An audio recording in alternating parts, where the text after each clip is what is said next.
Bueno, vamos entonces a entrar en la enseñanza. Dios les bendiga y vamos a tratar de hacerlo lo más corto posible. Vamos a buscar Mateo 12, 31 al 32.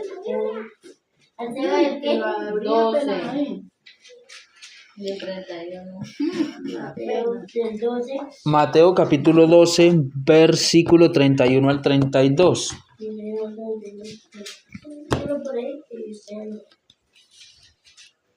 ¿Qué dice la palabra en Mateo capítulo 12, versículo 31 y 32? ¿Ya están todos en el... Bueno, ¿qué dice? Por tanto, os digo, todo pecado y blasfema será perdonado a los hombres, mas la blasfemia contra el Espíritu no lo será perdonada. A cualquiera que dijere alguna palabra contra el Hijo del Hombre le será perdonado, pero al que hable contra el Espíritu Santo no le será perdonado ni en este siglo ni en el venidero. Bueno, vamos a mirar un poco con la ayuda de Dios basándonos en este texto sobre lo que es el Espíritu Santo. Pero vamos a hacer un análisis bien detalladito, así no alcancemos a terminar hoy y continuemos después, sobre lo que en realidad significa esta palabra de Espíritu Santo, pero no para nosotros hoy. No lo que dijeron 500, 200 años después, qué significaba Espíritu Santo, sino en realidad qué significa Espíritu Santo, pero en el contexto judío original, en donde se desarrollaron estas expresiones. ¿Alguna vez se ha puesto a pensar si el significado que tiene usted o que tienen muchos de esta palabra o expresión Espíritu Santo es la que los autores de los textos sagrados tenían? Porque para algunos hoy Espíritu Santo, ¿qué significa? La segunda persona de una Trinidad. Para otros significa la manifestación de Dios, pero que en realidad es Espíritu Santo. ¿Quiere hacer algún aporte o continuamos? Sobre la opinión que usted tiene sobre este concepto de Espíritu Santo. Bueno, continuemos entonces. Recordemos que vamos a mirar entonces el significado de Espíritu Santo en su contexto judío para al final poder entender lo que este texto nos está diciendo. Que cualquier palabra contra el hombre le será perdonada, dice. Cualquier palabra ofensora, cualquier error, cualquier pecado. Pero que la palabra profana, la palabra en contra, la blasfemia contra el Espíritu Santo, dice que no será perdonado, ¿cierto? Y dice que ni siquiera en esta ni en la próxima era será perdonada la ofensa, el pecado, la blasfemia contra el Espíritu Santo. Entonces, pero primero hay que definir quién es el Espíritu Santo, porque entonces no podemos llegar a explicar el texto sin entender de quién está hablando y a quién se refiere. ¿Sí estamos claros hasta ahí, cierto? Cualquier duda que vaya surgiendo, podemos analizarla. La anotamos y si no se le puede dar respuesta, lo hacemos más adelante. Pero lo importante es que, más que lo que yo venga y les diga, es que lo podamos entender. Siempre reitero que esto no es un adoctrinamiento. Y esta está lejos tal vez de ser una predicación. Lo que estamos haciendo es estudiando las Escrituras. Es estudiando la palabra. Y eso es lo que Dios ha mandado a hacer. Entonces vamos a estudiar este texto, pero lo vamos a hacer de una manera imparcial, sin tomar interpretaciones prestadas de las doctrinas trinitarias o unicitarias. Es entender el texto y lo que en realidad sus autores quisieron transmitir. ¿Qué vamos a hacer para estudiar este texto?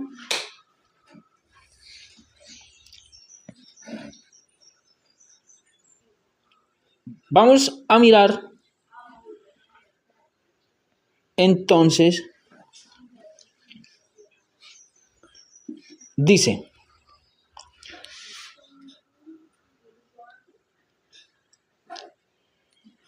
este método, el método de estudio que se realiza, se denomina filológico. ¿Por qué filológico? Porque se ciñe a una serie de métodos interpretativos o analíticos de textos, analizando diferentes áreas, como el área lingüística de esa época, ¿sí? Un contexto sociolingüístico, la forma en la que se expresaban estas personas y el significado que tenían para ellos esas palabras, y otra serie de métodos. Eso es la filología.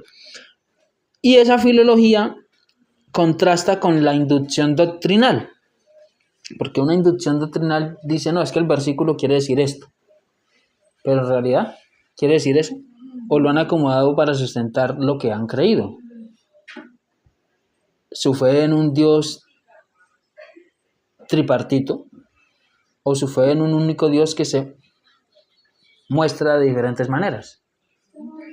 ¿Ya? Entonces la filología versus la inducción doctrinal. El análisis tiene como objetivo entender las expresiones bíblicas desde una perspectiva filológica y sociolingüística, despojándolas, oiga, esto es muy interesante, limpiándolas de los lentes doctrinales, de esas interpretaciones que han sido impuestas por siglos, pero han sido siglos ¿de qué? De tradición, entendiendo que muchas frases clave del Nuevo Testamento son expresiones idiomáticas, lo hemos estado mirando, ¿cierto? Y son expresiones idiomáticas ¿qué? Judías. Así que su significado original se pierde cuando se interpretan literalmente desde la cultura ajena. Entonces, para comprender los términos como Espíritu Santo, primero es necesario entender el método y el contexto en el que se originaron.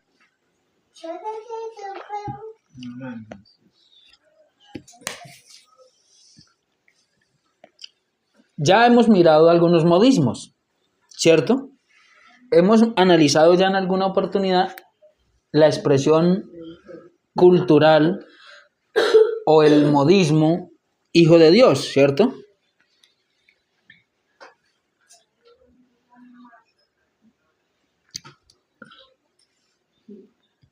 Ya lo hemos entendido antes, así que no voy a profundizar mucho sobre eso, pero sí voy a tocar algunos asuntos para reforzar.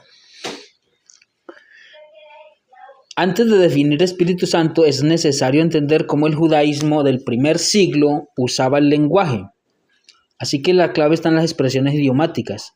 ¿Ya sabemos qué es una expresión idiomática? Es una palabra que la gente en algunas o en las sociedades utilizan para referirse a otra cosa. O sea, no es literalmente lo que la palabra dice. Hay un trasfondo.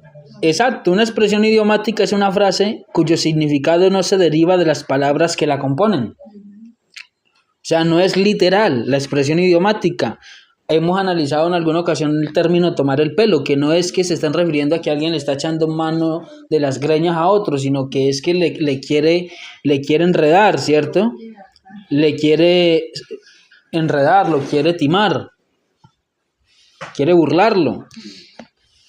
Que cuesta un ojo de la cara, ya lo hemos visto también, ¿cierto? Que no es literal, sino que se refiere a algo que es de alto precio. Así que interpretar literalmente estos modismos desde una cultura externa y ajena sería ignorantemente muy prepotente. ¿Por qué? Porque de la misma manera, para entender los escritos del Nuevo Testamento es necesario reconocer sus modismos. ¿Por qué les digo que interpretar literalmente estos modismos desde una cultura ajena y extraña es ignorantemente prepotente. Porque es como que alguien venga del exterior y no hable el castellano y diga que esas expresiones que nosotros hemos utilizado durante años no significan lo que quieren significar, sino que significan otra cosa. Y quieran imponerle a nuestras palabras y al significado que le hemos dado otra interpretación, otro significado.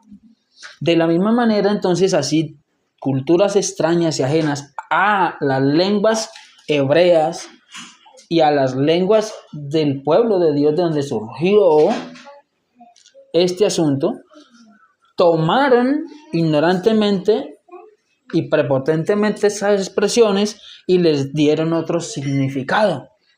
Y entonces ahora le dicen al pueblo que creó estas expresiones, al pueblo del cual estas expresiones y estas palabras hacen parte, ahora les dicen que eso no es lo que significan esas palabras, sino que significan otras cosas.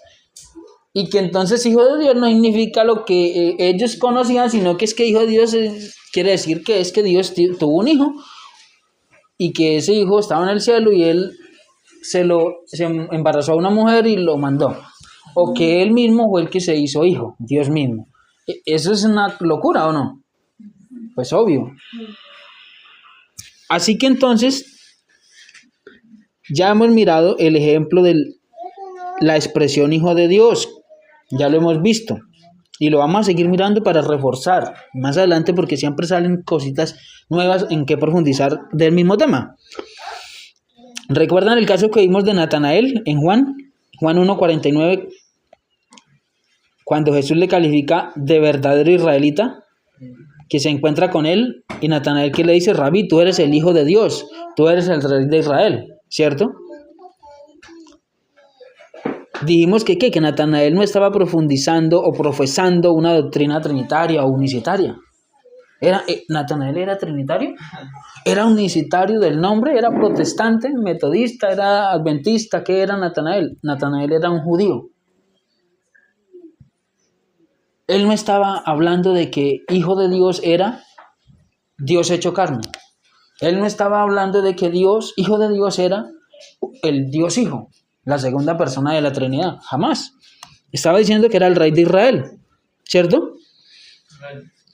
Así que estaba usando el modismo judío, hijo de Dios, que era la etiqueta ¿para quién? Para el rey legítimo de Israel, el descendiente de la línea de David.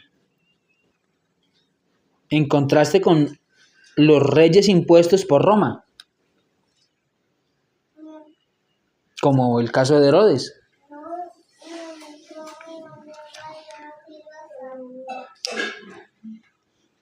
Recordemos que esta designación de Hijo de Dios proviene de las promesas en el Antiguo Testamento donde Dios afirma que sería un padre para el descendiente de David y él le sería por hijo. ¿Recuerdan que miramos la cita en Crónicas? En Samuel también, creo, donde hablaba de él será a mí por hijo y yo seré a él por padre. Y a base de esa promesa, entonces el pueblo empezó a designar a aquel que vendría como hijo de Dios. Y empezó a llamar al rey que era designado y ungido por Dios como el Hijo de Dios.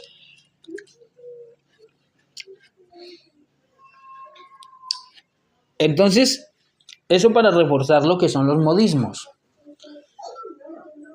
Espíritu Santo, lo que en hebreo se conoce como la Ruach HaKadosh, espíritu de santidad o viento de santidad, es otra expresión idiomática. Porque ¿qué es el Espíritu Santo? La Ruach HaKadosh. Algunos dicen que es una persona. Le han dado personalidad, ¿cierto? Una persona es la segunda persona. Pero otros han dicho que es una fuerza. Los testigos de Jehová dicen que es la fuerza activa de Dios. Pero Espíritu Santo, entonces, ¿persona o fuerza? Charlo, hágase más para acá, por favor, y guarde silencio.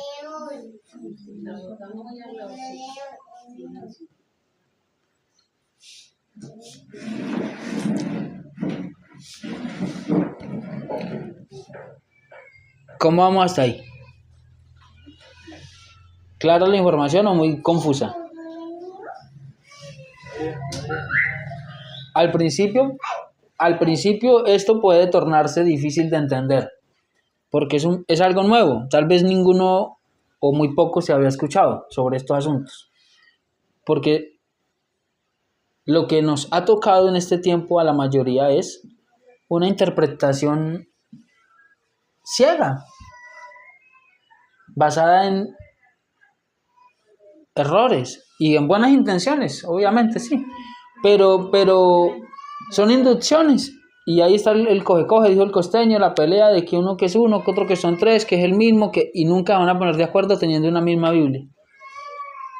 Por lo mismo, porque ni el uno ni el otro tienen la razón, ambos son ciegos, están confundidos, alejados de la realidad. Espíritu Santo, persona o fuerza. Pues, en realidad,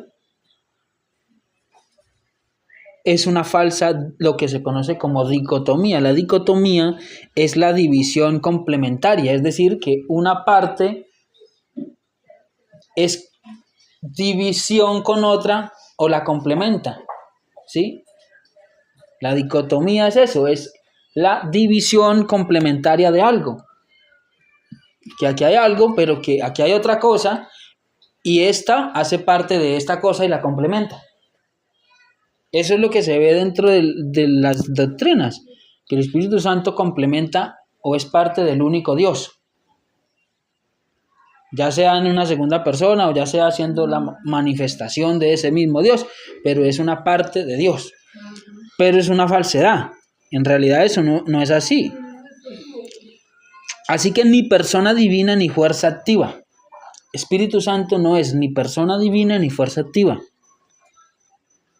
Ambas son perspectivas doctrinales, ambas son interpretaciones doctrinales posteriores, o sea, que surgieron después de mucho tiempo, por allá después de 200 años, después de 150 años.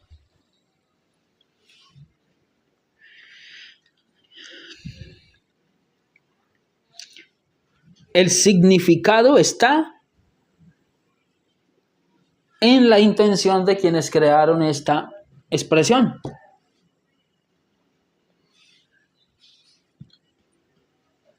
Porque si tomamos a un judío, a un israelita, de hace, no de hoy, porque hoy el judaísmo está igual. Hay judíos trinitarios, hay judíos unicitarios, hay judíos de otras ramas, porque han sido también capturados por la inducción. Han nacido y desconocen mucha información. Entonces, pues en Israel ahora mismo hay misiones de la iglesia unicitaria, de la iglesia trinitaria, y su objetivo es salvar a los judíos. Entonces, pero si tomamos un judío, un israelita de hace, digamos, de los que estudiaban la palabra y conocían, la mayoría eran muy estudiados en las escrituras, se introducían bastante, de hace, póngale usted, 2500, 2100 años, incluso antes de Jesús. Oiga, ¿a qué se refieren ustedes cuando hablan del Espíritu Santo? Bueno, ellos tenían clarito qué significaba esa expresión. Y no se estaban refiriendo a ni Trinidad ni unicidad, porque nunca han sido trinitarios y nunca han sido unicitarios del nombre. Nunca han dicho que es que Dios se ha manifestado en formas diferentes. ¿Cuál es el origen de esa expresión? La frase Espíritu Santo no se encuentra, y escúchelo, usted yo creo que no lo ha encontrado, y si lo encuentra me dice, no se encuentra en el Antiguo Testamento, no hay ni un solo versículo en el Antiguo Testamento que hable del Espíritu Santo. ¿Quién aquí ha leído del Espíritu Santo en el Antiguo Testamento? ¿Alguien ha leído esa expresión Espíritu Santo? ¿Alguien que lee la Biblia ha leído eso? Espíritu Santo en el Antiguo Testamento. Fabián, usted que lee tanto la Biblia, ¿usted ha leído esa expresión en el Antiguo Testamento? ¿No? ¿No qué? ¿No lee la Biblia o no la ha encontrado? Ah, que no la ha encontrado, bueno.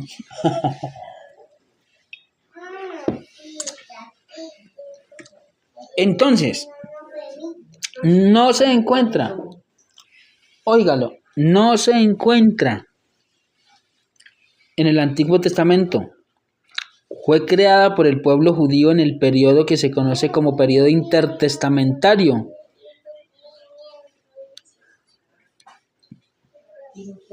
Intertestamentario, es decir, entre los dos escritos llamados Nuevo y Antiguo Testamento, o los escritos anteriores y escritos posteriores. Hubo un periodo entre el desarrollo de los escritos del Antiguo Testamento o escrituras antes del Cristo, el Mesías. Hubo un periodo con los escritos después del Mesías, y ese es el periodo intertestamentario. ¿Por qué? Inter está en intermedio, y en ese periodo intertestamentario el pueblo judío desarrolló esta expresión de Espíritu Santo y la desarrolló como un eufemismo. ¿Qué es un eufemismo? O sea, es una forma de dirigirse a algo utilizando otra expresión.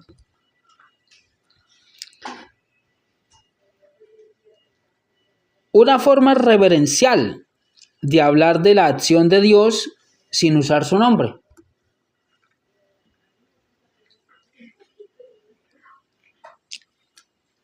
Otros eufemismos que utilizaron en esa época, por ejemplo, para referirse a Dios sin decir su nombre, era como por lo menos Padre Celestial, que vamos a mirar en otras ocasiones también con la ayuda de Dios sobre el significado de esa expresión. Pero era un eufemismo.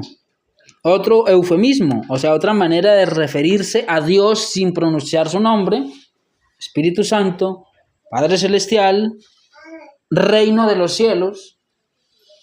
Cada que usted lee en la Biblia estas expresiones, Padre Celestial, Reino de los cielos, Espíritu Santo, son formas diferentes de referirse a Dios,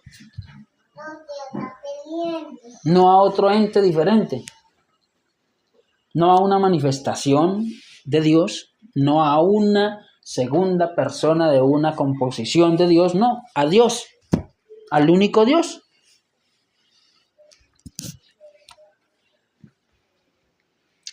Vamos a mirar un poco un análisis lingüístico. ¿Recuerdan que les dije que en hebreo la expresión Espíritu Santo es Ruach Akadosh? Pues Ruach significa viento. Ruach significa viento en hebreo. Esa es la palabra hebrea, significa simple, sencilla y llanamente viento. No se refiere a un ente, sino a una fuerza invisible cuyos efectos son visibles. A Dios.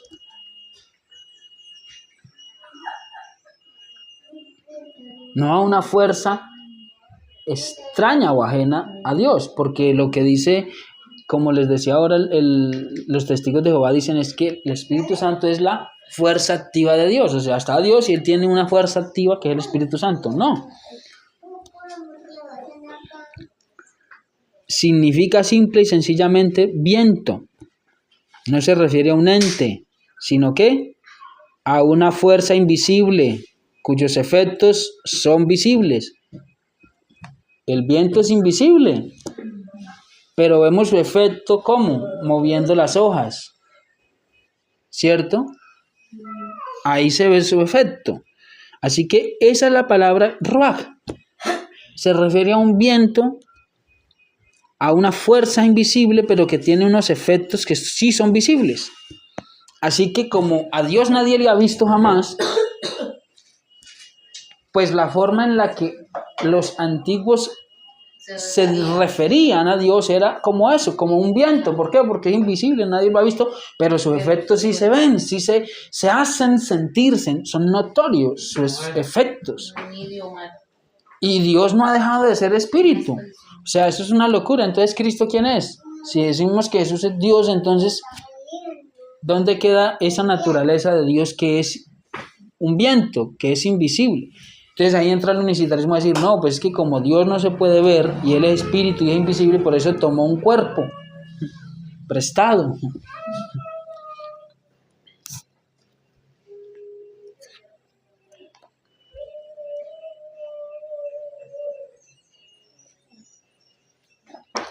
Escuche esto. En hebreo, esta expresión Ruach HaKadosh, o sea, viento santo, lo que ha traducido como Espíritu Santo, es una expresión gramaticalmente femenina. Oiga, escúchelo. Es una palabra femenina. Y es para que, o sea, les doy a entender un poquito esto. A ver, si gramaticalmente Ruach HaKadosh, espíritu o viento santo, es una expresión gramaticalmente femenina, entonces estamos diciendo, si nos enfocamos en la Trinidad, que la segunda persona de la Trinidad, la tercera persona de la Trinidad, que es el Espíritu Santo, es femenina. O sea, Dios tiene una parte femenina. De ahí han surgido doctrinas, que la parte femenina de Dios, porque gramaticalmente Espíritu Santo, Ruach HaKadosh, viento santo, es una expresión femenina y no puede cambiarse, es así literal y gramaticalmente, es expresión femenina, analizando todo su forma es femenina, y una expresión femenina no se puede combinar con expresiones masculinas. O alguien dice el silla, el mesa. El indio. Si estamos hablando de una expresión femenina, por lógica, sus siguientes formas son femeninas. La mesa, la silla. Nadie dice aquí el señora. La señor. El vecina. Lo hacen quienes no tienen manejo de la realidad de las palabras y del idioma. Pero todo el mundo sabe que eso no está correcto. Entonces, la Espíritu Santo, o sea, la tercera persona de la Trinidad es femenina. O Dios optó, si tomamos una postura unicitaria y decimos que el Espíritu Santo es la manifestación de Dios, o sea, Dios optó por manifestarse de una manera femenina. ¿Y por qué esto de la Ruach HaKadosh en forma femenina? Bueno, en parte porque lo que querían evitar en realidad ellos era que estas expresiones se fueran a malinterpretar. Y porque recordemos que Espíritu Santo, más si no notó lo que dije, que fue una expresión que más que para referirse a Dios, fue una expresión para referirse a las acciones de Dios, para atribuirle a Dios la participación o la atribución de algunos hechos y sucesos. ¿Sí? ¿Me hago entender? Por eso es femenina, porque es la atribución de los hechos a un Dios. ¿Cómo vamos hasta ahí?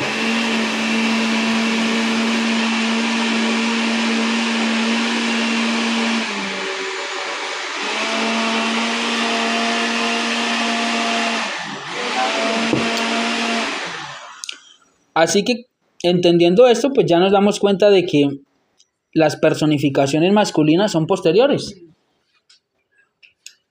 Los textos hebreos claramente dicen la Ruach HaKadosh.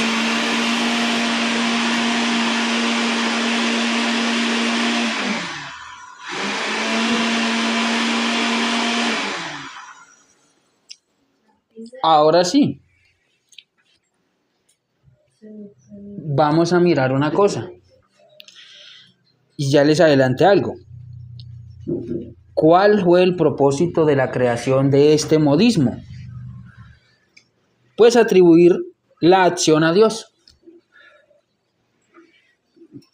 Se usaba, la Ruach HaKadosh se usaba para atribuir acontecimientos a Dios. Ejemplo, si alguien habla proféticamente, se decía que habló por Espíritu Santo.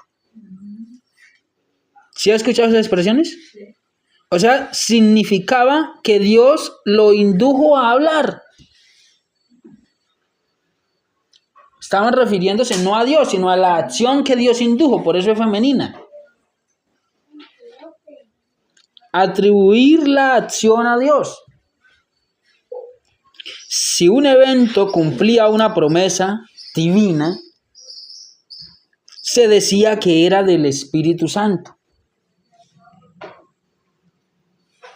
Significaba que Dios lo había causado o propiciado.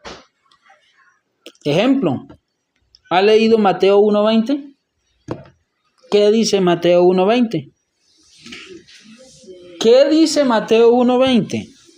Lo que en ella es engendrado del Espíritu Santo es. Eso dice Mateo 1:20.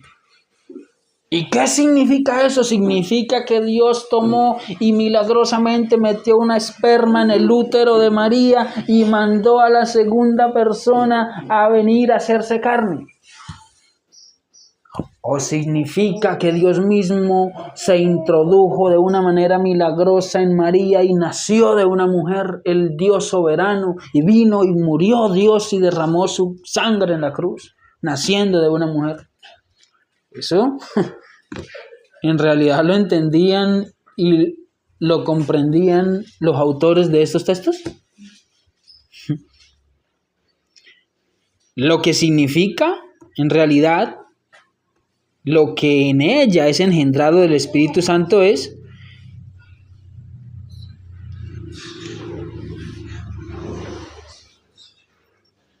que Dios ha dirigido y propiciado el suceso. Es eso. O sea, recordemos, Dios había prometido levantar de los lomos de David un descendiente que sería él por hijo y él le sería él por padre, que sería un rey y sacerdote según la orden de Melquisedec, que sería quien purificaría ahora a la humanidad a través de su sacrificio. Todas las promesas mesiánicas, todas. Entonces, cuando esta promesa se da, se dice entonces que lo que en María sucedió, o sea, que María quedó embarazada, fue porque, ¿qué? Dice que era el Espíritu Santo, o sea, que Dios había propiciado ese embarazo, esa concepción, porque el hecho de que un hombre se una con una mujer no garantiza que ella quedó embarazada. ¿Y cuántos hay intentándolo varios años y no han podido? Bueno, ¿habrá control sobre eso en Dios? Obvio. A eso se referían entonces los antiguos cuando una mujer concebía, y mayormente cuando se refieren a María, que lo que ella tenía era porque Dios lo había propiciado, lo había permitido, porque sus planes divinos y sus promesas se estaban desarrollando o cumpliendo. ¿Alguna objeción, pregunta, duda o aclaración? Podemos hacerla. ¿Qué tal? ¿Sí vamos bien o muy saturados? Bueno, la información es bien bastante amplia, yo pues voy un poco rápido tratando de avanzar lo máximo posible. Pero si quieren podemos dejar hasta ahí para que digieran esa información. Y continuamos más adelante. Voy a redondear entonces este temita para continuar después con este asunto.